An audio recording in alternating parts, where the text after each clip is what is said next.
بسم الله الرحمن الرحيم. Assalamualaikum warahmatullahi wabarakatuh. Bismillahirrahmanirrahim. Tak warai ya, carane sujud sing murni ora kok suwe-suwenan sujud badhe ngecap mboten gampang ya. Niku urusan suwe-suwenan kalian nganggo karpet nopo mboten. Jadi niki manen cara nyanyian ku sujud suwi kok ora ngecap. Wah karpet ku halus dadi ora. Wah iku terus nakalan ukuran kok ngono iku ukuran opo. Ngeten kula warai. Kata sujud itu sebetulnya di Al-Quran itu digunakan berkali-kali. Dan inti maknanya itu ketundukan sama semua kersane Allah Subhanahu wa Ta'ala. Meskipun kersane Allah itu kadang tidak sesuai nafsu kita, tidak sesuai keinginan kita. Sujud yang kayak di sholat itu sudah sujud ritual mahdoh yang memenuhi aturan-aturan fisik. Itu beda dengan sujudnya hati yang tidak terkait dengan aturan-aturan fisik. Jadi misalnya gini, kalau contoh dari fikih dulu. Kalau kita sholat, itu kata Rasulullah, umir tu an asjuda ala sabati al-bumen. Kita ini disuruh sujud, ada 7 anggota tubuh yang harus sujud. Ini ku al-jabha, wal yaden, wal rukbaten, wal kodamen. Ala sabati al-bumen. Jadi mulai batuk, 2 telapak kaki, dengkul kalih, kalian kodamen. Terus orang-orang fikih nambahi syarat sahnya ma'atahamulin yasirin. Agak ditekan. Orang kifat, orang dipancat. Mana nak? Kiai-kiai sing fanatik ngono. Sujude muridé kok sikile ku angga-angga duduk dipancat goblok. Mulane kiai-kiai pondok iku sajadahe cepet ngecap ning jengkol ambek napa? Sikil. Mergo syaraté kudu napa? Dipancat. Wajan ya Mang, orang fikih itu nambahi syarat ma'atahamulin yasir, sedikit ditekan. Terus untuk jabha syaratnya tidak ada penghalang. Jadi misalnya langsung baduke kena nggon sujud. Ya, baduke harus kena nggon sujud. Cuma itu udah harus baduk semua. Potong kiai semua nanti kamu moto nganti ngeten mboten niku gak bisa berlebihan. Pokoknya sujud lah. Nah, kula ora fanatik kula nggih biasa mawon. Niku wis carane. Nah, ini yang secara fisik aturan fikih. Jadi itu 7 anggota itu harus napa? Sujud. Mata hamulin yasir ditekan. Tapi kemudian ada aturan-aturan secara rohani. Ini hubungannya jenengan dengan pangeran. Ini saya contohkan paling gampang. Ketika saya punya uang 1 miliar, atau saya punya anak yang saya cintai, atau punya istri yang saya cintai, atau punya jabatan yang saya cintai, saya itu tidak pernah janggal. Misalnya saya punya anak itu tidak pernah janggal. Kenapa saya punya anak? Saya ada ikut bikin jantungnya, bikin hatinya, bikin matanya. Kok tahu-tahu itu milik saya? Saya punya istri. Orang melok rumah mulai cilik, ora bisa ngatur jantungnya, orang melok ngatur pernapasannya, paru-parune, ngerti-ngerti dikeloni, dagu, itu bojoku. Kita ini tidak pernah janggal ketika dikasih, ketika mempunyai, paham ya? Tapi ketika itu diambil Tuhan, anak kita diambil Tuhan, istri kita diambil Tuhan, harta diambil Tuhan. Kenapa ya Allah, engkau memberi musibah ke saya? Iku mesti pangeran janggal cek goblok, gue pas gue ra mbok takokno. Pasti lah mbok takokno, sama-sama janggal. Kalau kita sama-sama, coba apa alasan Anda punya? Apa kowe melok game mripate bojomu, game mripate anak? Apa alasan Anda punya? Lah aku yakin Gus Warga lewat paham saya ini. Mengenai gunane ulama ben nerangno detail. Lho kalau sama-sama janggal, kamu punya juga harus janggal. Apa alasan Anda punya coba? Apa kamu menciptakan jantung istri Anda, anak Anda? Apa kamu menciptakan orang ini mencintai Anda jika kamu merasa punya? Tapi ketika hilang kamu janggal. Wiwan curang sini. Harusnya saat kita punya itu juga janggal. Kalau kowe fair ngakoni nek Allah sing duwe. Bojo mbok keloni paling banter umur 20 tahun. Iku anake wong yang mengatur sistem pernapasan, jantung dan semuanya pangeran. 20 tahun wae pangeran. Bareng diakatno kowe celek itu mbok aku wae. Bareng mbok aku wae mati mbok tuangi. Kenapa Gusti kula sing untuk musibah orang lain tidak? Makanya Rasulullah itu hebat. Makanya wong sing roh nabi tenanan tetep ulama, orang khusus kamu ngandel dulu. Engko paham kok wis sama kira tak syafaati gak mesti swarga kuwi terus ngomong. Kowe ku mau urun khusus. Tapi gak tau mikir agama. Mun kula sering tanya ibu ning minyak kuwi tok ati tenan, kapan nih maksudnya. Tapi dene ape tobat gelem ngaji paham. Khusuk sing rutin Kak Mustofa gampang ngilang. Cara ora dibuat tes itu gampang napa? Lho boten coba kalau sampean cara berpikir gitu. Makanya ketika Sayyid Ibrahim Kapundhut, Sayyid Ibrahim putrane Nabi Kapundhut, dan beberapa kali cucunya Nabi Kapundhut, itu Nabi ngendikane Ya beliau sebagai manusia nangis. Tapi Nabi ngendikan pertama yang dijawabkan Nabi apa? Saya ini apal persis hadisnya. Innalillahi ma'akhudha walahu ma'akhudha. Ya pancen wae pangeran. Awal-awale sing duwe pangeran. Saiki dijupuk pangeran. Karena Nabi sadar, Nabi ketika punya pun tahu kalau itu milik pangeran. Itu hebatnya seorang Nabi. Kalau Anda betul sujud milik pangeran, pas punya aku juga harus janggal. Misalnya saya kok punya jantung Gusti. Lo coba sampai naik cuci darah, lagi sadar fungsinya jantung. Jantung udah diumbah 4 jam, nak ora wae melempok. Sekarang kita punya jantung biasa saja. Kita tidak bisa ngatur organ jantung kita, napas kita, paru-paru kita. Kamu tidak pernah janggal. Tapi ketika itu dikai penyakit, pengiran kejagal, kuna Gusti untuk musibah klotok liane bo. Berarti kamu belum sujud betul sama Allah. Nak kowe wis sujud tenan, nak kowe janggal ya janggal mempunyai. Dadi adil pas duwe ya napa? Gusti karepe jenengan piye lho? Kula niku ora melu game mripat kok dem mripat. Lah iku apik. Paham nggih? Gusti karepe jenengan piye lho? Kula ora melu duwe jantung kok ujug-ujug duwe. Kula ya ora melu gawe, ora melu tuku kok ujug-ujug duwe. Karepe jenengan sepun. Lah nek kowe janggal ngono apik tenan. Ora kok pas ilang baru napa? Iku goblok urung sujud. Berarti urung napa? Mulane kowe sampean rawan geblak nek kok sujud. Lho boten iki tenan tak warai. Lho kula tak bila-bilane tenan. Kula niku boten sombong. Kula tumbas kitab niki niku teng Pasuruan saking angile golek wonten sing crita. Gus wonten Gus tiyang gadah kitab niki. Jenengan tumbas mawon. Bukan apa-apa, memang kitab ini menangga. Saya itu dulu ngira itu kalau pas saya ke Mekah itu mau beli. Itu sudah saya siapkan uangnya. Ternyata Allah menghendaki lebih cepat. Lalah wong cerita. Mboten jarak cerita. Gus kula niku di tafsir Tabari. Firasat kula niku jenengan saged maca. Dadi yo ora firasat yo tenan. Canggung ngalim tenan barane nopo firasat yo melek. Walhasil sapi itu memang masalah gitu. Makanya kula latih. Sujud maknane ketundukan. Mulane ketika langit bumi itu digawe, semastawa ila sama'i wa ya napa? Dukhonun faqala laha walil ardi ya tawan tawkarha. Qala ta'atena. Jadi ketika pangeran gawe langit bumi dia ngomong ngene langit. Langit bumi ki arep aku pangeran nang ngertos Gusti. Artine apa?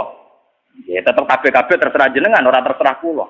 Mulane ki kudu manut aku, cek nurut cek kepeksa.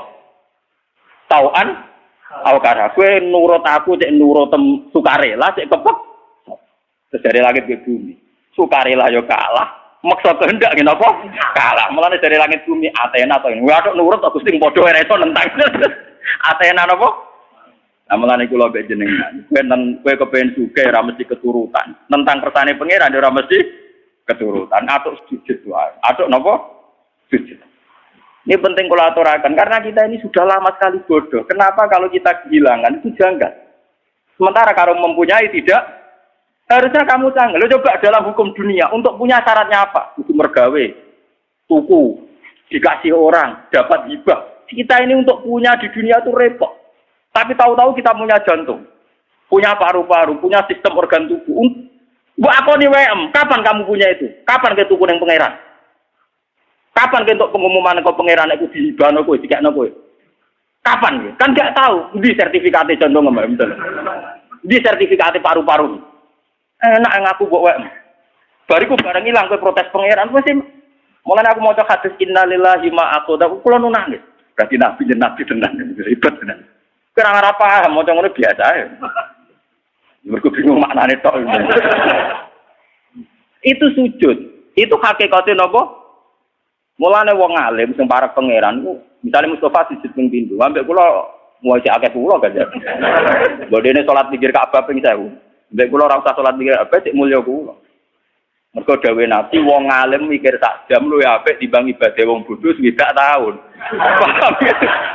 Padahal kula niku mikire ora trimo sak jam. Sedina 24 jam kula turu rata-rata 6 jam itu ndak mesti. Mau dipengno ibadah Mustofa gak kuati ngono. Karena kelebihannya orang alim itu tadi, dia kalau mikir itu jitu, terus punya rumus pentingnya sujud. Wong kula wis wong alim, niku tiap duwe pemikiran ku syukur tenan mbek pangeran iya. Kenapa saya tidak pernah menanyakan Tuhan? Lho kowe nek duwe tanah itu janggal agak disertifikat. Kowe di sepeda motor ya janggal agak duwe STN. Sekarang kamu punya jantung, punya paru-paru, enggak punya sertifikatnya. Kenapa tidak kamu cari di notarisnya Tuhan? Kamu tidak pernah minta kan kepastian itu milik kamu. Loh orang mesti wae ora ana buktine kok ketika hilang kamu tanya, kamu protes sama Allah. Utak kamu ning ndi? Ngene mulane sakniki sing sujud tenan kok. Kudu tunduk. Lho soal jalo ngemis donga ngemis manane paham napa? Lho iku ape? Sing elek kan protes, senang ngemis ape? Pangeran ape seneng dijaluki. Saya kados kula niku, kados kula ngene kiai. Ya nasib kula ora jelas gak apa-apa jaluk. Gusti kula kadang-kadang nggih nyuwun sithik mon Gusti jelas sithik kok misale. Tapi saya tidak pernah, alhamdulillah saya tidak pernah. Dungo jelas nasib ning donya ora. Kula ora kepengin dadi wong bodho. Kali nasib saya secara materi ku jelas. Paling banter umurku cek 40 tahun kan. Gue anak iso aja repot. Wah, kula niku donga bojo kula nganti wedi. Seneng lho Gusti jenenge mati. Ya ora seneng cuma ning donya ora prospek. Ya ora seneng nganti seneng mati ya ora cuma ning donya mboten apa prospek. Misalnya kumpul wong soleh ngene iki untunge opo?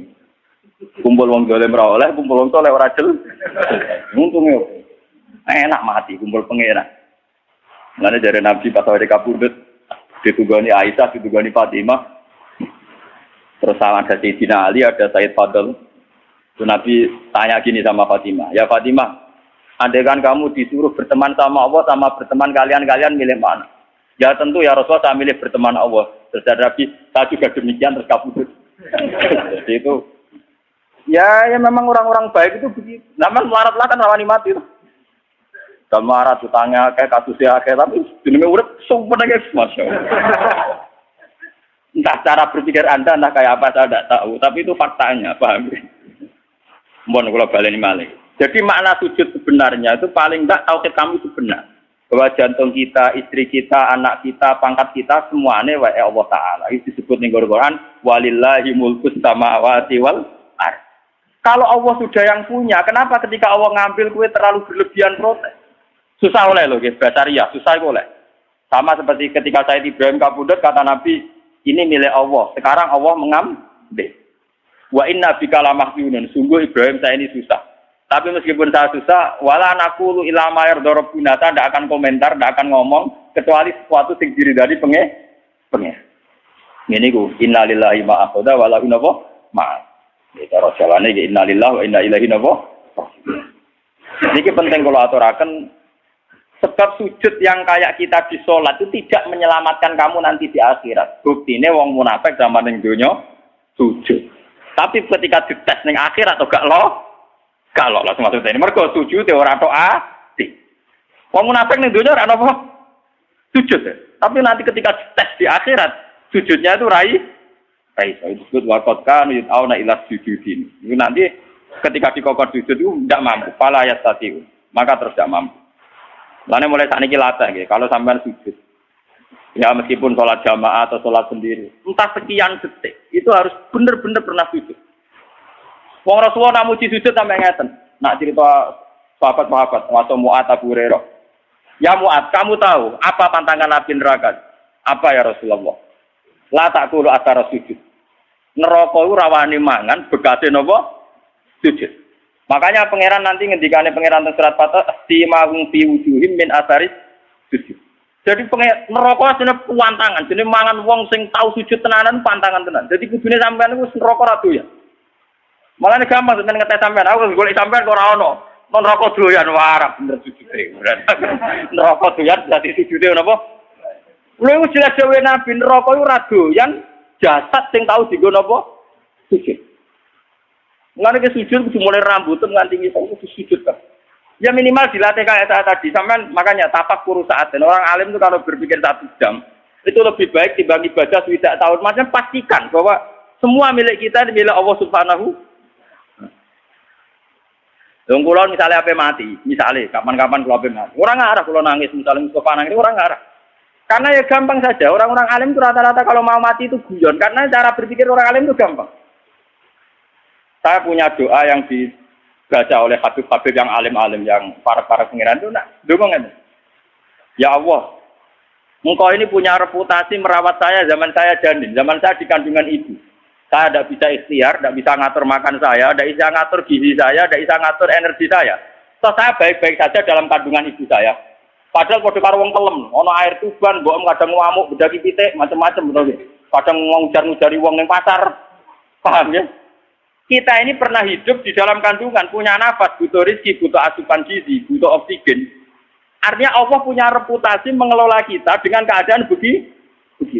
Tentu engkau juga mampu mengelola kehidupan saya setelah saya di kuburan, karena itu tidak beda jauh dengan zaman saya di kandungan. Ini pikirannya orang alim. Jika orang terus bisa menganalogikan, mengkiaskan, ternyata Allah punya reputasi mengatur kehidupan dalam kuburan. Ini kuburan ini bohong ini. Malah ini pangeran ngendikan fi dzulumatin salaf. Saya ini punya reputasi ngelola kamu fi dzulumatin salaf dalam kegelapan yang 3.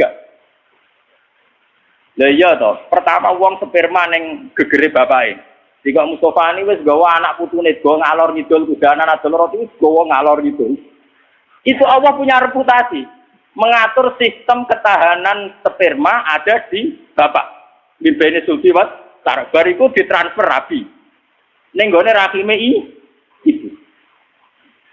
Artinya dengan reputasi sepanjang ini masa sekarang kamu meragukan reputasinya pangeran mau perkara saiki ape dipendem wah di kuburan dhewean. Ambek sapa? Oh pangeran tersinggung. Cangkemmu lha kowe dhisik ambek sapa ngono paham? Blok-blok lha kowe bisa enggak ambek. Tok. Kowe ora usah takok ngono, iku ora mukmin jenenge paham ya. Nang takoki, "Mos, kowe sampeyan mati mbek sapa?" Ambek pangeran Gusti. Yo petise sapa? Lah iku pangeran saking dukane ning gone Quran. Fadzarni. Darni maknane aku gak ro dhewean. Pokoke pangeran wis ngendikan fadzarni iku rada kudu ngamuk. Aku baro dhewean, malaikat tukang hisab, barno aku mbek wong iki. Lah iku pangeran ngetes ngoten kok. Mustafa ki nek pancen ning donya sujud mbek aku, saiki tes kowe tak kon sujud. Ku nek iso sujud tenan swarga, nak geblak neraka. Wah. Gila Timur. Betul-betul. Lah cuma sing wong mukmin geblak-geblak iku kok terus iku para nabi, para ulama, para wali dikek syafaat. Jadi kalau Nabi, dong, sing tahu ngaji kowe syafaati, waduh. Lah iku ora gelem. Ora. Mboten iki tenan, iki ngaji tenan. Jadi memang kula niku krasa tenan. Sujud itu sesuatu yang mudah itulah dilatih. Saya itu sering berdoa sama doanya para wali-wali itu tidak doa minta tapi kayak tadi. Ya Allah, Engkau punya reputasi ngatur rezeki saya zaman saya di kandungan ibu. Toh saya sudah bernapas, butuh gizi, butuh oksigen, butuh toh engkau juga bisa. Bahkan engkau punya reputasi menciptakan bapak kami Adam dari tanah yang mati. Jika kalau kita kembali ke tanah itu ya paling tidak kita ingat reputasi Tuhan menciptakan kita dari tanah, mengatur rezeki kita zaman di kandungan. Paling tidak Anda itu tidak janggal atas reputasi Tuhan nantinya mengelola kita setelah dikubur. Kau sampai kaya wong kafir terus takok aida mitna wa kunna turabau. Wah itu, artinya udah sampai terlintas kejanggalan kalau orang kafir, mosok wis lemah iso ditangek, no, paham ya? Lah carane ra jagal piye? Yo memori reputasi Tuhan di masa lalu eling. Paham ya? Lha iku sujud, ngene iku jenenge napa? Sujud. Dadi sak utekem, sak pikiranem, sak organ tubuh, sak sel-selem sujud. Makanya Nabi kalau ingin jadi orang baik kata Nabi nak donga awamaj'al fauqi nuran wa min wara'i nuran sampai wa fi asmi nuran wa fi mukhi nuran wa fi sa'ri nuran. Jadi yang punya nur kita ini ora kok kowe pas sujud kok. Rambut kita punya nur, otak kita punya nur, sumsum kita wa mukhi punya nur. Jadi kamane sak obah-obahe sarabe penuh nur tauhid, nur sujud. Lan kok nak gejlokan mbek wong alim-alim, wong apit-apit rapati ngalim. Gus kula nu dalel 3 tahun. Tapi ngipi kula tetep wali jenengan ya karuan cangkemmu ngono mbok omongno. Saya itu punya teman dalail 3 tahun. Wah, kusuke tak boleh. Ini terakhir dalaile sowan kula jarene. Kula potongane cek kalah begini. Karuan bekas. Karuan, barang karuan bekas. Terus dia tanya, sirinya apa? Ya sirinya aku ngalim, kok siri-sirinan, karuan siri rahasia itu barang karuan mbok omongno. Ya karuan gawe Nabi nak nyingkire wong alim takjab luwih apik timbang ibadah wong bodho swidak tahun. Tapi kan lagi 3 tahun ya adoh. Swidak tahun ora banding malah lagi opo 3 tahun. Wah aku cangkem mulu kok ngerti. Wong ngipi-ngipi dhewe kok saiki malah takok. Wong ke suwarine yo ora ngongkon om. Ya mesti terang api-apian masalah opo. Tapi ya jagal tak maki-maki. Karena orang alim itu kalau berpikir itu gitu. Berpikir itu tadi, misalnya sujud. Orang mengartikan sujud ya kayak kita sujud dalam sholat. Itu memang sudah bagus dibanding sing ora sujud. Tapi orang munafik itu pernah sujud kayak kita. Ini zaman Nabi orang munafik ya sujud, malah imamnya Kanjeng Nabi. Wong munafik nak sholat zaman itu imamnya sinten? Kanjeng Nabi Radri Mustafa. Dene ku makmum mbek Kanjeng Nabi pas ihdinas siratal mustaqim sing maca Nabi. Wong munafik yo muni amin. Ayo. Tapi karena mental atine munafik botok kok ngamini dongane Nabi tetep ora aman. Mergo atine gak sujud. Paham ya? Wong munafik salate makmum Nabi. Berarti nek Nabi ndonga ihdinas siratal mustaqim wong munafik muni amin. Tapi tetep ngobot mergo atine ora sujud. Paham ya? Makanya nak sampean kepengen sujud bener, dimulai cara berpikir yang benar. Ya Allah, saya ini tidak pernah janggal. Kenapa saya istilahkan ini jantung saya, istri saya, anak saya, uang saya, harta saya. Kok saya tidak punya bukti punya. Sertifikatnya jantung kamu tidak punya kan? STNK-nya juga tidak punya. Surat jalan ke keluyuran yang bumine pangeran apa nganggo trayek. Aku wong Rembang untuk Yogyo penganggo trayek. Oh enak ya, kuyar-kuyar ku dindi. Usu-usu kayak bapak ngaku Mustafa santriku kok penak. Tinggalnya Mustafa sapa tak aku santriku. Mustafa lah apa ngaku aku gurune. Aku ya ora ora padha. Padha ra jelas. Mana bukti yang kali aku takok mana buktinya aku santriku. Ora bukti ini loh. Toh kamu nyaman-nyaman saja dengan merasa punya. Tapi pas diambil bengok. Oke lah susah itu boleh basariah, tapi ini kalau terangkan. Man kalau nganti saat ini jadi ulama sering nangis. Kenapa teori sujud itu tidak dibesar-besarkan? Padahal inti hidup itu sujud. Sima hum fi wujuhin min asari dan dawe Nabi jelas. Anar la taqul atar sujud. Neraka itu pantangannya mau mangan asari. Jadi normalis sampean gak mlebu neraka. Mun ngatul kula. Kaya normalis sampean gak mlebu neraka.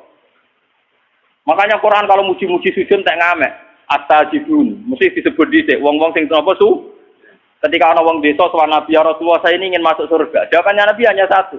Fa'inni ala nafsika bikasrotis sujud. Bukan apa nembus swarga bareng mbek aku. Fa'inni ala nafsika bikasrotis sujud mesti akeh. Lah nek sujud salat 5 waktu ora akeh to. Tapi nek wis sujud kok wong alim per detik per menit sujud. Ya per detik per menit napa? Sujud. Yen aku kuat yo niru aku nek ora kuat yo kepengin niru. Tapi nak syafaat itu jajal sih, lepas wong ngelopong, enak itu syafaat. Gue tenang, aku nak suci ramen Allah betul tadi. Sesuai ramen Allah. Iya sesuai sakit. Sama dengan ngaji wes suwe, masih orang jelas. Saya beli kotor malah luwe melete meneng. Melaku-melaku ada kuburan nangis. Dene jarene, kenapa you nangis? Jaret, iya, wong iki diseksa aja. Bareng Sabtu Qadir marani kuburane. Ya Allah, ini pernah sowan saya. Kudu ora kena diseksa nanti sowan kula. Terus langsung ora bengok-bengok. Jadi sekedar sowan Sabtu Qadir. Tapi nek aku mau penahan sowan. Wah, wis mate aku mendapati Sabtu Qadir gak. Mun kula Fatihah boten Sabtu Qadir wah, kula boten saged kudu ngaji.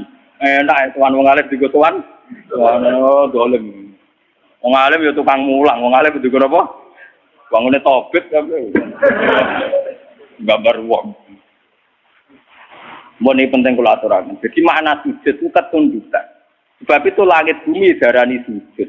Srengenge maca posisine dhuwur nggih darani sujud. Rembulan senajan tone dhuwur darani sujud. Karena hakikat sujud itu ketundukan terhadap kersane Allah Subhanahu wa taala. Lah cuma ekspresi fisik misalnya kayak kita sholat itu ada aturan-aturan fisiknya itu tadi misalnya ada 7 anggota tubuh yang kita sujudkan. Tapi hakikat sujud itu lebih dari itu yang ritualnya. Ya itu yang nopo. Makanya ketika Abu Bakar itu dikatakan Nabi Abdulun Nas, itu banyak sahabat yang ibadahnya jauh di atas Abu Bakar. Masalah tahajudnya, qiyamul lailnya, puasanya. Ketika bertahun-tahun begitu tanya Nabi, ya Rasulullah, apa sekarang orang terbaik masih Abu Bakar? Ibadahnya sudah kalah dengan saya. Itu sahabat itu lucu-lucu ditakon. Dari Nabi tidak. Kamu dan orang sedunia dengan imannya dibanding Abu Bakar itu masih menang Abu Bakar 1. Kenapa ya Rasulullah? Jadi mawakara fi qalbi. Dia prinsip ketuhanannya sudah mantep. Jadi mawakara napa fi qalbi. Jadi nyanyi aku mutus kabutan. Kadoan cara wong napa? Wong 3 tahun gak penyanyi. Tak omongi. Kudune ora 3 tahun dalah ilmu. Nak nyanyi aku swidak tahun. Iku mau banding sak jam, banding betul. Lho boten nanten tenan, nak ulama njen mandi tenan. Mboten nanten mandi. Saya hingga detik itu masih belajar ihya. Saya itu punya ihya entah berapa sampai lali. Sinaune khatam piro nganti lali. Saya akhir-akhir ini semenjak gak melarat teman-teman niku punya kitab pegangan itu minimal 3. Saya itu punya ihya itu yang dulu saya pakai pelajaran sampai rusak. Terus saya beli lagi cetakan DKI Darul Kutub Ilmiah. Kemarin itu ada edisi ihya yang komentatornya itu para habaib. Termasuk Sayyid Abdul Al-Haddad, Rotibul Haddad itu yang ngarang napa Rotibul. Jadi saya itu punya ihya itu yang disarai wong alim non sayyid. Sing disarai alim sayyid sampai sing disarai aktivis. Ngono kuwi bedane akeh. Saking seneng saya sama Imam Ghazali sampai kalau sampai ora kebayang. Mesti sampean mikir ada dua mereka rugi barang entek cara waktu ini sampean. Nah ini bukan saya sombong ndak, biar sampean sadar kalau sudah merasa ulama, itu harus tanggung jawab di depan Allah. Dan daripada saya berpikir sendiri itu saya tidak yakin benar, saya ikut berpikir ala Imam Sinten Ghazali. Makanya dulu bapak saya itu ngijazah saya begini. Ya, kowe nak Fatihah kok niate mamang. Ya Allah saya baca Fatihah, saya punya niat kayak niatnya Abdul Qadir Jilani. Saya baca Fatihah punya niat kayak niatnya Imam Ghazali. Ternyata Imam Ghazali itu juga meriang ngadepi pangeran. Ya Allah, saya Fatihah ini punya niat kayak niatnya Nabi Muhammad. Wah, itu orang. Jadi itu betul. Saya ini suka aku tua, aku sadar. Ternyata ijtihad dhewe yo berat. Makanya bener Mbah Khalil Bangkalan. Dia ini sangane PD dibeli meriang. Nah, karena orang mati. Ini cerita nyata. Mbah Khalil orang mati. Misalnya coba nak 20 tahun lagi SD sering mati misalnya. Coba mati dulu kan kuatin mati ayo keselen toh kaya. Lho iya to, 30 tahun tes 10 tahun wis gentenan. Saya kan tak zian nili anake sunat terus kan mati lho mestilan. Lho iya lho ora usah mati. 10 tahun 20 tahun nak amen rutene ra napa? Engko nek umur tidak 70 iling-ilingan kancaku karek tiro. Terus cerita putune, karek aku tok cung, arek mbah tok liyane wis do napa? Mati. Jadi Mbah Khalil Bangkalan itu ana murid-muridnya mati. Saleh Mustafa mati, Gagal Bino Fatin kan keselen tuh. Jadi takziah. Ya mesti aku kesusu yo. Pokoknya nak takoki pangeran, takoki malaikat mungkar nakir muni rombongane Mbah Khalil, kira tak jawab. Begitu. Mergo dhekne mau nalkin marab buka manabiuka wa madinuka. Kesuwen yo jadi. Daripada kesuwen itu wis pokoke kandhani yo nak takoki mungkar nakir kira rombongane Mbah Khalil. Kok misalnya nggone Fatin, ya sing Mbah Khalil. Ya sing soal bebas kan mangkel kan. Iya karepe bakal diundang tenan-tenan. Ya ngono tok. Nah ternyata suatu saat kan kon jawab ketua rombongan. Pikirane wong akeh kok jawab bakal tuh. Ternyata bakal pas rumah. Ketemu kancane nek kanca kan gak wani guyon, Den. Jenengan kok pede, jenengan wani sangat bukan. Ya aku lah kan tadi ketua rombongan, aku jawab Nabi Muhammad.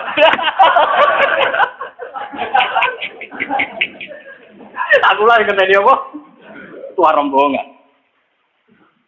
Ya, nak muka nangkir kan sini Muhammad meriang dah. Mungkala Abdul, kala napa? Nek disebut yaumana tukula unasim di imami. Jadi wong kabeh sampean dipanggil lu ngaku ketua rombongan. Kowe ora iso mus ketua ora iso abet. Ora level ora napa. Mulane wong kon maca selawat maksude ben tetep duwe ketua rombongan. Muga selawatan dintampa Nabi dadi ana daftare. Ana napa? Sekali rasi tombo kan gak ada daftar.